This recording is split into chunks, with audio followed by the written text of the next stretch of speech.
ព្រះយេស៊ូវបានយាងមកលើផែនដីព្រះអង្គគឺជាពន្លឺបំភ្លឺជីវិតយើងទាំងអ្វីដែលយើងជួបព្រះអង្គផ្ដល់សេចក្តីសង្ឃឹមមកកាន់ជីវិតយើងព្រះអង្គគង់នៅជាមួយយើងនៅពេលដែលស្ថានភាពលំបាកតែព្រះអង្គមិនគ្រាន់តែនិយាយថាខ្ញុំគឺជាពន្លឺបំភ្លឺពិភពលោកទេប៉ុន្តែព្រះអង្គមានព្រះបន្ទូលថាអ្នកគឺជាពន្លឺបំភ្លឺពិភពលោក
Hi, I'm David Brulman, a leader, scientist, and author. សួស្តីអ្នកទាំងអស់គ្នាខ្ញុំគឺ David Brulman ខ្ញុំគឺជាមេដឹកនាំម្នាក់អ្នកនិពន្ធហើយនិងជាអ្នកវិទ្យាសាស្ត្រ Welcome to this session of Living a Legacy. សូមស្វាគមន៍អ្នកទាំងអស់គ្នាមកកាន់មេរៀនមួយនេះគឺមេរៀននៃវគ្គបន្សល់នៃកេរដំណែល If you want to make each day legendary, បើសិនជាអ្នកទាំងអស់គ្នាចង់ធ្វើឲ្យអ្នកចង់ធ្វើថ្ងៃរបស់អ្នកទាំងអស់គ្នាខ្លាចទៅជាថ្ងៃដែលបន្សល់នៃកេរដំណែល if you want to achieve every single day more, បើសិនជាអ្នកទាំងអស់គ្នាចង់ឲ្យថ្ងៃរបស់អ្នកធ្វើការសម្រេចបានច្រើន then you're going to find this session incredibly valuable. ហើយបើដូច្នោះមែនអ្នកទាំងអស់គ្នានឹងដឹងថាមេរៀនមួយនេះពិតជាមានប្រយោជន៍សម្រាប់អ្នកទាំងអស់គ្នា It's called 10 habits that make your day perfect. ហើយមេរៀនមួយនេះគឺហៅថាគឺចំនួនទាំង10ដែលធ្វើឲ្យថ្ងៃរបស់អ្នកខ្លាចទៅជាថ្ងៃដែលល្អឥតខ្ចោះ Please make sure to like and to share the video. ហើយសូមប្រកាសថាអ្នកទាំងអស់គ្នាបានចុច like ហើយនិងចែករំលែកវីដេអូមួយនេះជាមួយមិត្តភ័ក្តិរបស់អ្នកទាំងអស់គ្នា We read in the Bible in Ephesians chapter 5 verse 15 and 16. យើងអាននៅក្នុងព្រះគម្ពីរ Paul said, "Look carefully then how you walk, not as unwise, but as wise, making the best use of the time." អេផេសូចំពុក5ខ15 16លោកប៉ូលបាននិយាយថាដូច្នេះចូលប្រយ័ត្នអំពីរបៀបដែលអ្នករាល់គ្នារស់នៅឲ្យមែនតែនកុំឲ្យដូចមនុស្សឥតប្រាជ្ញាឡើយតែដូចជាមនុស្សដែលមានប្រាជ្ញាវិញទាំងដូច្នេះប្រើប្រាស់ពេលវេលាផងព្រោះសម័យនេះអាក្រក់ណាស់ Let's be blunt. I think you and I spend a lot of precious hours. ហើយឥឡូវអ្នកទាំងអស់គ្នាកុំប្រព្រឹត្តផ្នែកយើងចាប់ផ្ដើមនិយាយថាឥឡូវយើងម្នាក់គឺចំណាយពេលវេលាដែលមានតម្លៃខ្ជះខ្ជាយមែនតើ Do you remember the famous iPhone update when all of a sudden you had a screen time summary? ហើយអ្នកទាំងអស់គ្នាដឹងអត់ថាយើងរាល់ថ្ងៃពេលខ្លះយើងចងចាំថានៅពេលដែលយើងមានទូរស័ព្ទចិត្តសេរីថ្មីចេញមកភ្លាម I looked at it and I said, "Really? Did I spend that much time on Facebook?" ហើយទូរស័ព្ទនឹងបានប្រាប់ថាខ្ញុំចំណាយពេលវេលាប៉ុណ្ណាជាមួយនឹងទូរស័ព្ទនឹងបន្ទាប់ពេលនៅពេលដែលខ្ញុំមើលហើយខ្ញុំគិតថាមែនទេខ្ញុំចំណាយពេលវេលាច្រើនម្ល៉េះ I thought I spent just a few minutes here and there. ខ្ញុំគិតថាខ្ញុំចំណាយពេលតែ1នាទីនៅកន្លែងនេះ1នាទីនៅកន្លែងនោះទេ But as we learned in lesson number 3, small insignificant actions compound. ដូចយើងបានរៀនហើយថាទោះបីជាពេលវេលាឬក៏សកម្មភាពតូចតាចទាំងក្តៅវារាប់បញ្ចូលយើងខ្ជះខ្ជាយពេលវេលាទាំងអស់ហ្នឹង A few minutes every day became hours at the end of the week. ហើយយើងដឹងហើយថាពី3នាទីជារៀងរាល់ថ្ងៃវាខ្លាចទៅជារាប់ម៉ោងបើយើងគិតជាមួយនឹងសប្តាហ៍ So for a time I deleted the Facebook app on my phone. ហើយមានពេលមួយខ្ញុំបានលុបចោលនៅ app របស់ Facebook ចេញពីទូរស័ព្ទរបស់ខ្ញុំ So we learned that we needed to remove the trigger and interrupt the action to break a bad habit. យើងបានរៀនរួចហើយថាយើងត្រូវតែលុបចោលនៅកន្លឹះអ្វីមួយដែលធ្វើឲ្យយើងធ្វើនៅទម្លាប់ណាដែលអត់ល្អ It worked. វាបានធ្វើការមែនវាមានប្រយោជន៍ I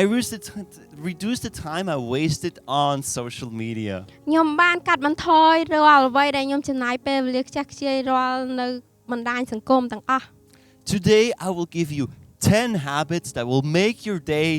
perfect. ហើយថ្ងៃនេះខ្ញុំនឹងបង្ហាញទម្លាប់ទាំង10នោះដែលធ្វើឲ្យថ្ងៃរបស់អ្នកក្លាយទៅជាថ្ងៃដែលល្អ They will enable you to live a legendary life. ហើយនឹងធ្វើឲ្យអ្នកទាំងអស់គ្នារស់នៅជីវិតមួយដែលល្អប្រសើរ Are you ready? តែអ្នកទាំងអស់គ្នាត្រៀមខ្លួនហើយឬនៅ Put a comment if you're ready. បើសិនជាអ្នកទាំងអស់គ្នារួចរាល់ហើយសូមអ្នកទាំងអស់គ្នាបានសរសេរចូលនៅក្នុង comment ខាងក្រោម To understand this, I want to tell you the story of the Tower of Pisa. ហើយដើម្បីឲ្យអ្នកទាំងអស់គ្នាយល់អំពីទម្លាប់នេះខ្ញុំចង់ប្រាប់អ្នកទាំងអស់គ្នាអំពីប៉មមួយរបស់ប៉ម Pisa. The construction of this beautiful tower began in the 12th century in Italy. ហើយសំណង់ដ៏ស្រស់ស្អាតមួយនេះបានគេចាប់ផ្ដើមធ្វើនៅក្នុងសតវត្សទី12 But 5 years after the start of the construction, something really bad happened. បន្ទាប់ពី5ឆ្នាំក្រោយមកនៅពេលដែលគេចាប់ផ្ដើមកសាងនៅជាន់ទី2មានអ្វីមួយដែលអត់ល្អកើតឡើង When they built the second floor, the tower all of a sudden started to go sideways. នៅពេលដែលគេចាប់ផ្ដើមកសាងនៅជាន់ទី2ប៉មមួយនោះបានចាប់ផ្ដើមទ្រេតចុះ It began to sink. Why? Because it was built on an unstable ground. វាចាប់ផ្ដើមស្រុតពីព្រោះថាគេបានកសាងអាគារមួយនេះនៅជាមួយនឹងដីដែលមានដែលអត់រឹងមាំ They needed about 100 years to figure out what to do, and then they finally finished the construction of this tower. គេត្រូវការពេលវេលា100ឆ្នាំដើម្បីរកឲ្យឃើញថាតើហេតុអីបានវាត្រេតអញ្ចឹងបន្ទាប់មកគេបានរកឃើញថាពីព្រោះថា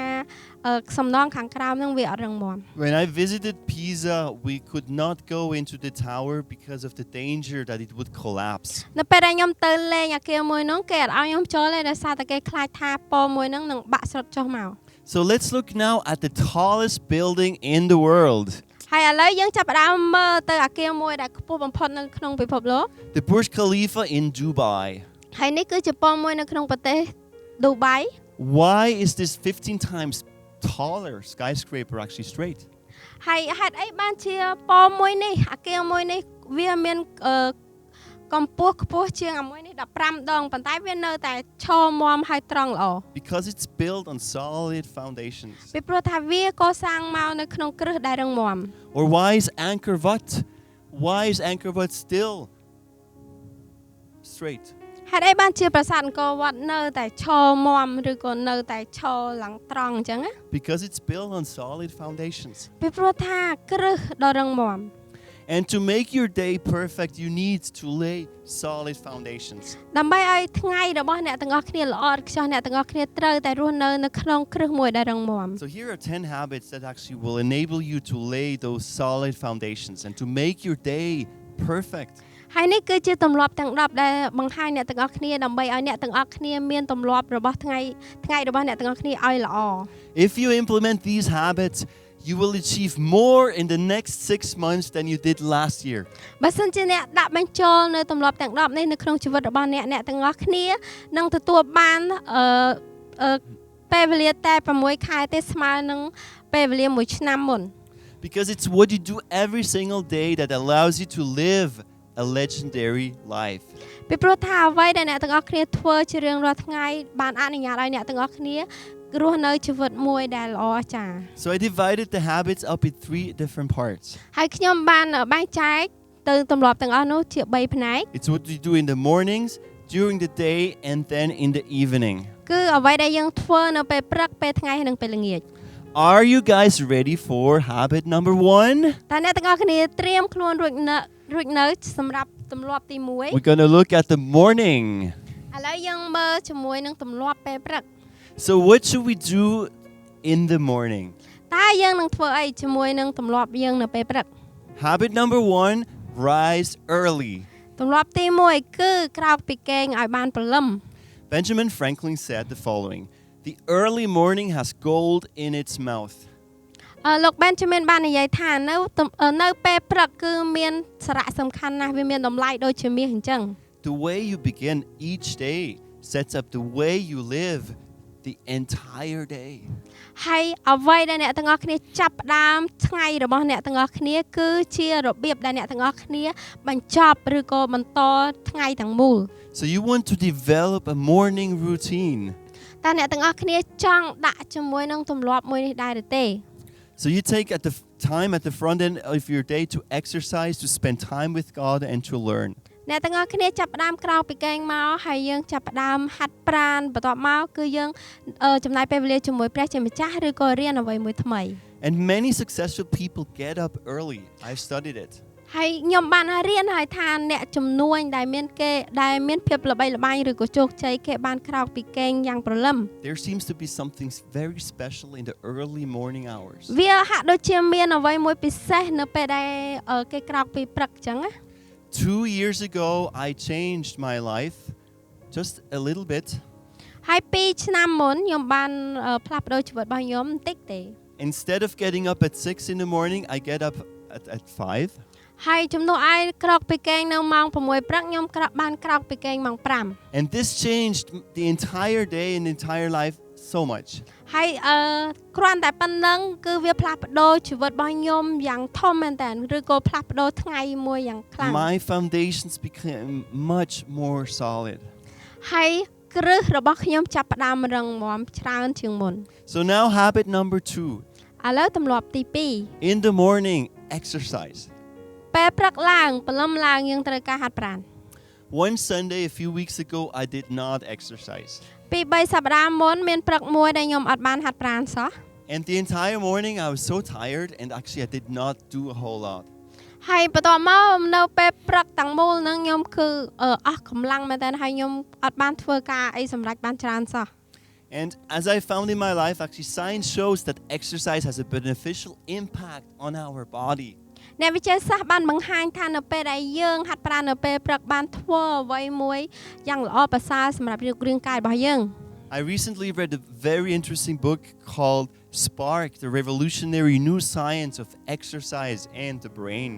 ហើយខ្ញុំបានអានសៀវភៅមួយដែលដូចជាកន្លឹះអញ្ចឹងគេបានប្រាប់ថានៅពេលដែលយើងធ្វើលំហាត់ប្រាណនៅពេលព្រឹកបានធ្វើឲ្យខួរក្បាលរបស់យើងមានការប្រសើរឡើង And I learned reading actually that by elevating my heart rate and sweating, I can beat stress, I can lift up my mood, I can fight memory loss, I can even sharpen my intellect and function.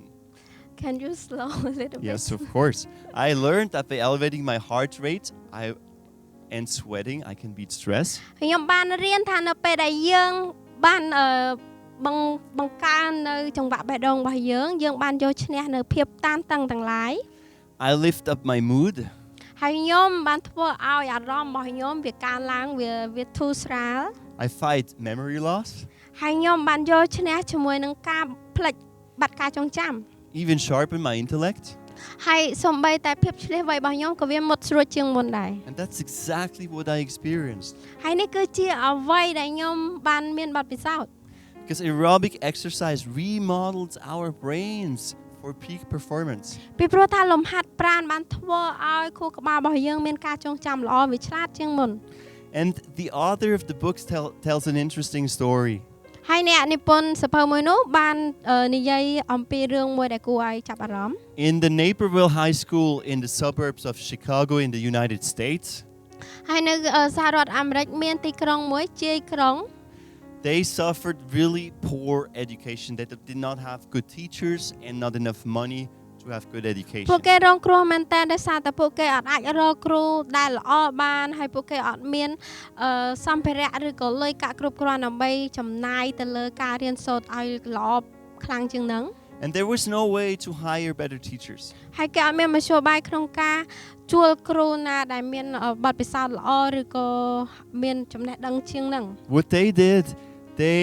forced or encouraged, let's say like this, the students to exercise before going to school. ហើយអ្វីដែលសាលារៀនបានធ្វើគឺសាលារៀនបានលើកទឹកចិត្តឲ្យកូនសិស្សហ្នឹងគាត់ចាប់ផ្ដើមហាត់ប្រាណមុនពេលគាត់ចូលសាលា And what was the result? ហើយអ្នកទាំងអស់គ្នាដឹងថាលទ្ធផលជាអី The students' performance increased a lot. ហើយ ការលទ្ធផលសិក្សារបស់ក្មេងៗទាំងនោះគឺបានចាប់ផ្ដើមកើនខ្ពស់មែនទែន So those students now, instead of studying right away, they go to the gym and they sweat, they cycle, they sweat again. ហើយកូនសិស្សទាំងនោះមុនពេលដែលគាត់ចាប់ពេលព្រឹកឡើងមុននឹងពេលដែលគាត់ទៅសាលាគាត់ចាប់ផ្ដើមទៅហាត់ប្រាណដើម្បីឲ្យគាត់បែកញើសហើយឲ្យខួរក្បាលគាត់បានដំណើរការឡើងល្អ And they found that their math skills, for instance, improved by about 2 to 4 times. ហើយគេបានរកឃើញថាជំនាញឬក៏ការសិក្សានៃគណិតវិទ្យារបស់គេបានកើនឡើងពី2ទៅ4ដង So the students' performance increased just because they exercised. ហើយយើងដឹងថាលទ្ធផលសិក្សារបស់គាត់បានកើនឡើងពីព្រោះថាគាត់បានហាត់ប្រាណ And what science now shows is exercise promotes the growth of new brain cells. ហើយយើងបានដឹងហើយថាអ្នកវិទ្យាសាស្ត្របាននិយាយថានៅពេលដែលយើងហាត់ប្រាណបានធ្វើឲ្យកោសិកានៃខួរក្បាលរបស់យើងថ្មីបានរីកលូតលាស់ឡើង In other words, when you exercise, you get smarter. ឬក៏យើងអាចនិយាយបានម្យ៉ាងទៀតថានៅពេលដែលយើងហាត់ប្រាណអ្នកនឹងឆ្លាតជាងមុន Now let's go to habit number 3. ឥឡូវយើងចូលជាមួយនឹងទម្លាប់ទី Spend time with God and reflect. 3ហើយយើងចំណាយពេលវេលាជាមួយព្រះជាម្ចាស់ហើយនឹងឆ្លុះបញ្ចាំងអំពីខ្លួនយើង We read in the Bible, Mark 1:35, and rising very early in the morning, while it was still dark, Jesus departed and went out to a desolate place, and there he prayed. ព្រឹកឡើងការនៅងងឹតដល់ឡើយព្រះអង្គតើនឡើងហើយយើងចេញទៅកាន់ទីស្ងាត់រួចអធិដ្ឋាននៅទីនោះ So Jesus spent the early morning hours praying. ហើយព្រះយេស៊ូវទ្រង់បានចំណាយពេលវេលាព្រលឹមរបស់ទ្រង់ដើម្បីអធិដ្ឋាន So should we.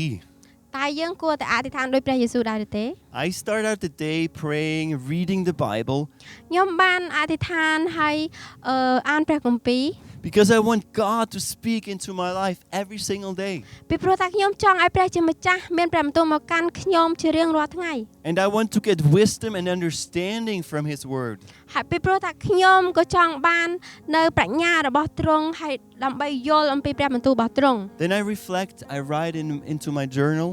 បន្ទាប់មកខ្ញុំបានឆ្លុះបញ្ចាំងគឺខ្ញុំទៅសេចុះរាល់អ្វីដែលខ្ញុំបានរៀន Or like Benjamin Franklin, actually he could do this what he did. ហើយឬក៏ដូចជាលោក Benjamin គាត់បានធ្វើអញ្ចេះ He started each morning by asking, what good shall I do today?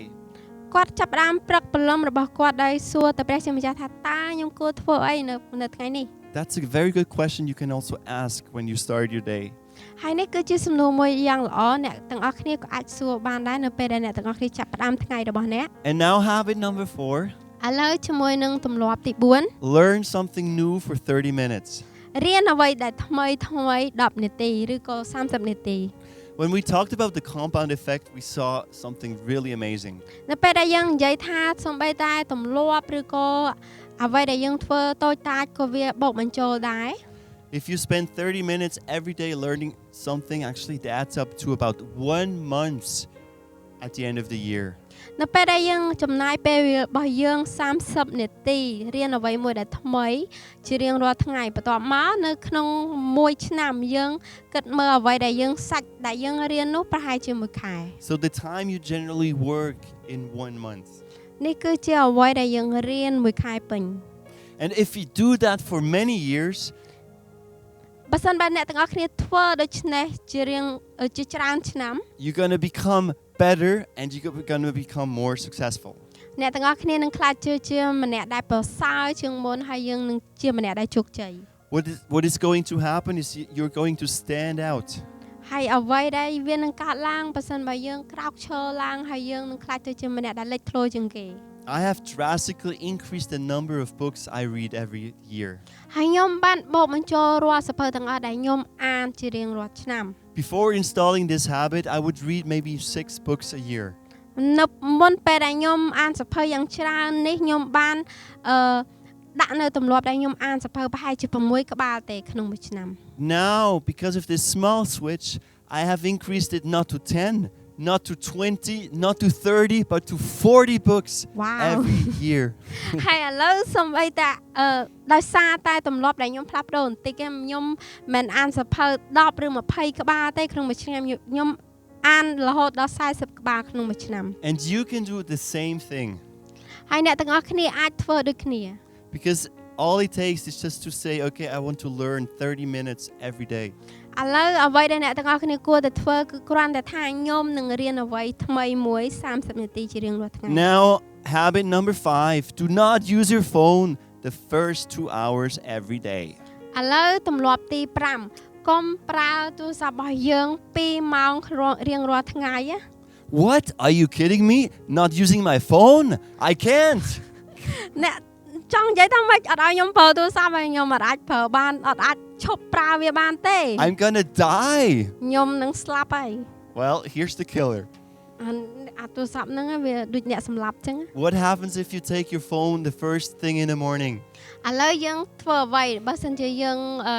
ព្រលឹមឡើងយើងយកទូរស័ព្ទមកត្មង You're gonna check your news feed? យើងចាប់ផ្ដើមមើលថាតើ Facebook មានអីគេថ្មី You're gonna look at the likes you got? អ្នកទាំងអស់គ្នាមើលថាខ្ញុំទទួលបានការ like ប្រមាណ You're ដែរ gonna respond to some messages? អ្នកទាំងអស់គ្នានឹងឆ្លើយតបនៅសារដែលអ្នកទាំងអស់គ្នាបាន And all of a sudden it's already 11 o'clock. So, បន្ទាប់មកអ្នកទាំងអស់គ្នាថាអូម៉ោងឡើង11បាត់ហើយ So, actually what you do, you miss out on what you should do. ឥឡូវអ្នកទាំងអស់គ្នាគឺបាត់បង់ពេលវេលាគឺបាត់បង់អ្វីដែលយើងគួរតែធ្វើនៅអ្វីដែលយើងអត់បានធ្វើសោះណា You don't do the task that takes you towards your objective. អ្នកទាំងអស់គ្នាអត់បានធ្វើអ្វីដែលនាំឲ្យអ្នកទាំងអស់គ្នាទៅសម្រេចនៅគោលដៅរបស់យើងទេ So if you take the phone, the first thing in the morning, 2 things happen. បើសិនជាអ្នកទាំងអស់គ្នាលើកទូរស័ព្ទរបស់យើងឡើងរឿងទី1ដែលកើតឡើងនៅពេលព្រឹក You get distracted, អ្នកទាំងអស់គ្នាត្រូវបានវារញ៉េរញ៉ៃ which means you waste time. អ្នកទាំងអស់គ្នាខ្ជះខ្ជាយពេលវេលា Number 2, you react instead of proactively doing what is important. អ្នកទាំងអស់គ្នាជំនួសឲ្យនៃការច្នៃប្រឌិតឬក៏ធ្វើអ្វីមួយដែលសំខាន់ And I even encourage you to switch off all notifications. ខ្ញុំលើកទឹកចិត្តឲ្យអ្នកទាំងអស់គ្នាបិទរាល់កដឹងឬក៏រាល់សារទាំងអស់ដែលគេនេះមកគឺមិនឲ្យយើងឃើញ No Telegram, no WhatsApp, no Facebook, no Instagram, no TikTok, nothing. អត់មាន Telegram WhatsApp ឬក៏ស្អីទាំងអស់គឺយើងគេផ្ញើមកកុំឲ្យលឺសលេងតឹងរហូត It's gonna change your life, I guarantee you. ខ្ញុំធានាថាវានឹងផ្លាស់ប្ដូរជីវិតរបស់អ្នកទាំងអស់គ្នា All right, I think this is enough for the morning. ឥឡូវវាគ្រប់គ្រាន់ហើយសម្រាប់ទម្លាប់នៅពេលព្រឹក Let's go to the day. ឥឡូវយើងមើលនៅទម្លាប់ពេលថ្ងៃ And now let's make it very simple for today. ឥឡូវយើងធ្វើឲ្យងាយស្រួលសាមញ្ញនៅពេលថ្ងៃ I want to give you one single habit. ខ្ញុំឲ្យទម្លាប់តែមួយគត់ Habit number 6, focus on your most important task. ឥឡូវទម្លាប់ទី6គឺផ្ដោតសំខាន់លើអ្វីដែលសំខាន់ជាងគេ So when you go to work, start with your most important task at the beginning of your workday. បើសិនជាអ្នកទាំងអស់គ្នាទៅធ្វើការចាប់ផ្ដើមជាមួយនឹងអ្វីគេដែលសំខាន់ជាងគេ And don't stop until you get it done. កុំឈប់ឡើយតើតែអ្នកទាំងអស់គ្នាសម្រេចរាល់ការនោះ And focus on it. ហើយផ្ដោតទៅលើវា Don't do multitasking, several things at the same time. កុំធ្វើការងារដែលមានការងារច្រើនក្នុងពេលតែមួយ You think it's better, but actually it does not work. អ្នកទាំងអស់គ្នាគិតថាវាប្រសើរជាងប៉ុន្តែវាអត់កើតទេ Science shows that if you focus on one single thing, you will get done much more. អ្នកវិទ្យាសាស្ត្របានរកឃើញថានៅពេលដែលអ្នកទាំងអស់គ្នាផ្ដោតលើអ្វីតែមួយក្នុងពេលតែមួយអ្នកទាំងអស់គ្នានឹងធ្វើឲ្យវាជោគជ័យកាន់តែប្រសើរឡើង And now, since you worked so well focusing on one single task, បើសិនជាអ្នកទាំងអស់គ្នាឥឡូវយើងចាប់ផ្ដើមផ្ដោតអារម្មណ៍ក្នុងពេលតែមួយយើងចាប់ផ្ដើមផ្ដោតលើអ្វីមួយដែលល្អហើយ don't forget to rest. កុំភ្លេចនៅការសម្រាក Have a little bit of fun during the day. ហើយយើងត្រូវការមានការសប្បាយខ្លះនៅក្នុងអំឡុងពេលថ្ងៃហ្នឹង And then all of a sudden, we get towards the evening. បន្ទាប់មកយើងទៅដល់ពេលល្ងាច So, what should we do in the evening? តែយើងត្រូវធ្វើអីនៅពេលល្ងាច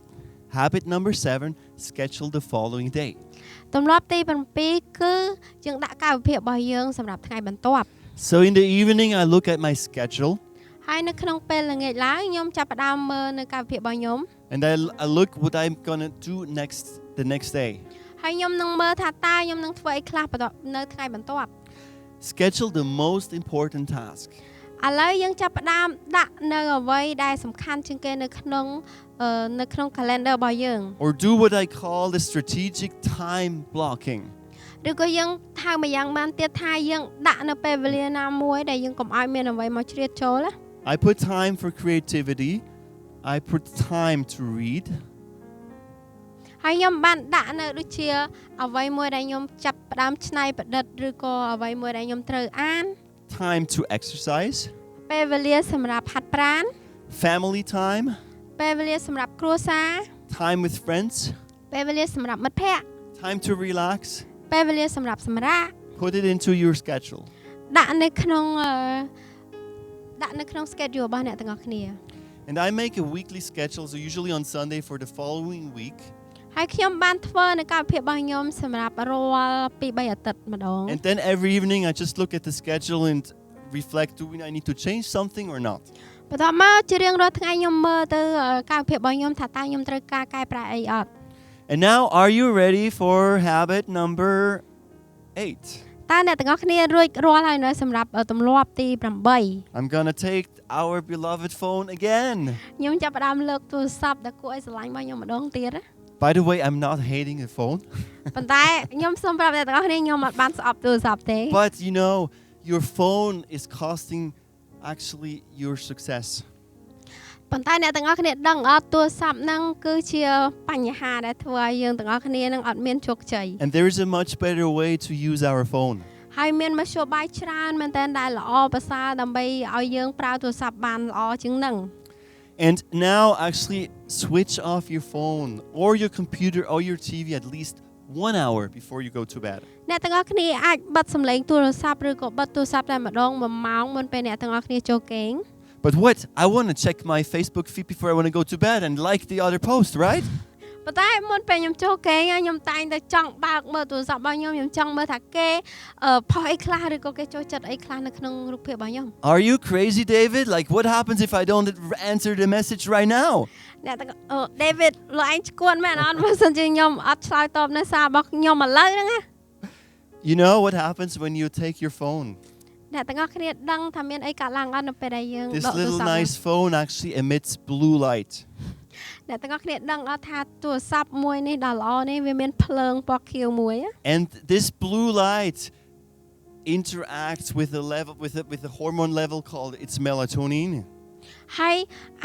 ភ្លើងពណ៌ខៀវហ្នឹងវាបានធ្វើឲ្យអរម៉ូនយើងមួយដែលវាហៅថា melatonin And this hormone is responsible for our sleep and wake cycle. ហើយអរម៉ូនមួយហ្នឹងបានធ្វើឲ្យយើងក្នុងការគេងរបស់យើងអត់ស្រួលទេ So if you check your phone before going to sleep, បើសិនជាអ្នកទាំងអស់គ្នាកាន់ទូរស័ព្ទឬក៏ឆែកទូរស័ព្ទរបស់អ្នកទាំងអស់គ្នាមុនពេលអ្នកទាំងអស់គ្នាទៅគេង you get a lot of blue light and actually your hormone level is very low. អ្នកទាំងអស់គ្នាបានស្រូបយករាល់ពន្លឺដែលពណ៌ខៀវទាំងអស់ហ្នឹងហើយអរម៉ូនដែលអ្នកទាំងអស់គ្នាមុនពេលចូលគេងហ្នឹងវាអត់ល្អ And that's why you have difficulties to sleep. ហើយហេតុនេះហើយបានជាអ្នកទាំងអស់គ្នាមានការលំបាកក្នុងការចូលគេងឲ្យលក់ស្រួល The same is true for laptops and TV screens. ហើយភ្លើងពណ៌ខៀវហ្នឹងវាមានដូចគ្នាជាមួយនឹងទូរស័ព្ទជាមួយនឹងកុំព្យូទ័រឬក៏ទូរទស្សន៍ So switch them off 1 hour before you go to bed. បិទវាចោល1ម៉ោងមុនអ្នកទាំងអស់គ្នាចូលទៅគេង And switch off also all notifications, all interruptions before going to bed. ឬក៏បិទចោលរាល់សំឡេងទាំងអស់ដែលរំខានមុនពេលអ្នកទាំងអស់គ្នាចូលគេង Because you're going to sleep better. ពីព្រោះថាអ្នកទាំងអស់គ្នានឹងគេងលក់ស្រួលជាងមុន You're going to become or get in shape actually next day. អ្នកទាំងអស់គ្នានឹងមានរាងស្អាតបន្ទាប់មកថ្ងៃបន្ទាប់ And don't put your phone right next to your pillow. ហើយកុំដាក់ទូរស័ព្ទរបស់យើងក្បែរខ្នើយដែលយើងដេក If you can, put it into a different piece. If not, just put it at the other side of your piece where you sleep. បើសិនជាអ្នកទាំងអស់គ្នាអាចដាក់វាទៅម្លែកឆ្ងាយពីដៃរបស់យើងឆ្ងាយពីដំណេករបស់យើងឬក៏ដាក់តុណាឆ្ងាយពីកន្លែងដែលយើងដេក Habit number 9. ឥឡូវយើងចូលទម្លាប់ទី 9 Very simple, give thanks. វាស្រួលមែនតើគឺផ្ដល់នៃការអរគុណ Think about 3 things you're thankful for during this day. អ្នកទាំងអស់គ្នាគិតអំពី3ចំណុចដែលអ្នកទាំងអស់គ្នាគិតថាអ្នកទាំងអស់គ្នាមានអំណរឬក៏មានប្រពរសម្រាប់ថ្ងៃមួយនេះ It could be the delicious lunch. វាប្រហែលជាអាហារពេលថ្ងៃដែលមានរសជាតិ It could be the word of encouragement you received. ឬក៏អ្នកណាម្នាក់ឲ្យនៅការលើកទឹកចិត្តរបស់ទៅកាន់អ្នក It could be the beautiful sunset at Angkor Wat. ឬក៏អាចជាថ្ងៃលិចមួយដ៏ស្រស់ស្អាតនៅប្រាសាទអង្គរវត្ត Or if you're married, maybe it's the smile of your daughter or your spouse. ឬក៏ប្រសិនតែអ្នកមានគ្រួសារហើយគឺជាវាអាចមានស្នាមញញឹមមួយដ៏ស្រស់ស្អាតអំពីដៃគូរបស់អ្នកឬក៏កូនរបស់អ្នក And say thank you to God. Thank you, Jesus, for this wonderful day. ហើយចាប់ផ្ដើមអរគុណទៅព្រះជាម្ចាស់អរគុណសម្រាប់ថ្ងៃល្អមួយនេះ And last but not least, habit number 10. ឥឡូវជាចុងក្រោយមានតែមួយគត់គឺទម្លាប់ទី10 I think it's been a very long day. ខ្ញុំគិតថាវាគឺជាថ្ងៃមួយដ៏យូរហើយ Now finally we can go to sleep. ឥឡូវទីចុងបញ្ចប់យើងអាចចូលគេងបាន How nice is that? យើងមើលគេងលក់ស្រួលដល់កយ So get a healthy 7+ hours of sleep. ឥឡូវសូមអ្នកទាំងអស់គ្នាចូលគេងហើយគេងឲ្យបាន7ម៉ោងដើម្បីឲ្យសុខភាពយើងល្អ Benjamin Hardy said sleep is just as important as eating and drinking water. លោក Benjamin ដូចគ្នាបាននិយាយថាការសម្រាកឲ្យបានគ្រប់គ្រាន់វាមានសារៈសំខាន់ដូចជាយើងញ៉ាំបាយឬក៏ផឹកទឹកដែរ Protect your sleep. អញ្ចឹងហើយត្រូវការពារដំណេករបស់យើង I'm currently reading the book called Why We Sleep. ខ្ញុំលើកទឹកចិត្តអ្នកទាំងអស់គ្នាអាននៅសៀវភៅថាហេតុអីមានចំណងធ្វើថាហេតុអីបើយើងត្រូវការដេក And I've discovered a lot of great things. ហើយខ្ញុំបានរកឃើញអ្វីដែលល្អៗច្រើនតែ For instance, the shorter your sleep, the shorter your lifespan. បើសិនជាអ្នកទាំងអស់គ្នាគេងបានតិចជីវិតរបស់អ្នកទាំងអស់គ្នាក៏មានពេលវេលាតិចដែរ Also a lot of positive things. ហើយក៏មានរឿងដែលមានវិជ្ជមានជាច្រើន The author says sleep enhances your memory. បើសិនជាអ្នកនិពន្ធបាននិយាយថានៅពេលដែលយើងគេងបានច្រើនវាធ្វើឲ្យការចងចាំរបស់យើងប្រសើរឡើង Which means you get smarter. គឺមានន័យថាអ្នកទាំងអស់គ្នាឆ្លាតជាងមុន Sleep makes you more creative. ការទទួលទានដំណេកគ្រប់គ្រាន់ក៏ធ្វើឲ្យអ្នកទាំងអស់គ្នាជាម្នាក់ដែលចេះច្នៃប្រឌិត Sleep keeps you slim ធ្វើឲ្យអ្នកមានរាងស្អាត because it reduces food cravings. ពីព្រោះថាវាបានធ្វើឲ្យយើងកាត់បន្ថយការឃ្លានអាហារ Sleep protects you from a lot of different diseases,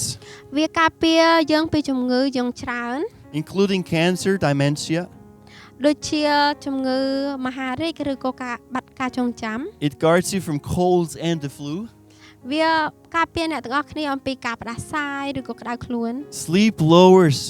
the risk of heart attacks and stroke and diabetes. ការទទួលទានដំណេកគ្រប់គ្រាន់ក៏អាចកាត់បន្ថយនៅអត្រាភាគរយដែលអ្នកទាំងអស់គ្នាមានជំងឺបេះដូងដូចជាជំងឺបេះដូងឬក៏ឡើងជាតិស្ករជាដើម And sleep helps you feel happier, less depressed, and less anxious. ហើយក៏ធ្វើឲ្យអ្នកទាំងអស់គ្នាមានអារម្មណ៍ស្រស់ស្រាយជាងមុនសប្បាយជាងអ្វីដែលអ្នកទាំងអស់គ្នាកើតទុក So in sum, sleep enough, like this dog. ហើយឥឡូវសរុបសេចក្តីមកគឺគេងឲ្យបានគ្រប់គ្រាន់ដូចជាឆ្កែមួយហ្នឹងចឹង So in conclusion, these 10 habits help you to lay the right foundations. ឥឡូវចង់បញ្ចប់គឺទម្លាប់ទាំង10នេះបានធ្វើឲ្យយើងទាំងអស់គ្នាដាក់នៅ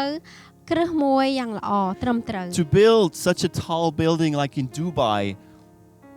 ដើម្បីកសាងនៅអគារមួយយ៉ាងខ្ពស់ដូចជានៅប្រទេសឌូបៃ or such a beautiful temple like Angkor Wat, ឬក៏កសាងនៅប្រាសាទមួយដ៏ល្អដ៏ស្រស់ស្អាតដូចជាប្រាសាទអង្គរវត្ត we need solid foundations. យើងត្រូវការគ្រឹះមួយដ៏រឹងមាំ And if you want to live a legendary life every single day, បើសិនជាអ្នកទាំងអស់គ្នាចង់រស់នៅជាមួយនឹងជីវិតមួយដ៏អស្ចារ្យជារៀងរាល់ថ្ងៃ you need to lay solid foundations. អ្នកទាំងអស់គ្នាត្រូវការក្រាលគ្រឹះដ៏រឹងមាំ And these 10 habits help you to lay those foundations. ហើយទម្លាប់ទាំង10នេះគឺនាំឲ្យអ្នកទាំងអស់គ្នាក្រាលនៃគ្រឹះរបស់អ្នកទាំងអស់គ្នាឲ្យរឹងមាំ If you found this video valuable, please make sure to like it and to share the video. បើសិនជាអ្នកទាំងអស់គ្នាគិតថាវីដេអូនេះសំខាន់ហើយចូលចិត្តវីដេអូនេះសូមអ្នកទាំងអស់គ្នាចុច like ហើយចែករំលែកជាមួយមិត្តភ័ក្តិរបស់អ្នកទាំងអស់គ្នាផង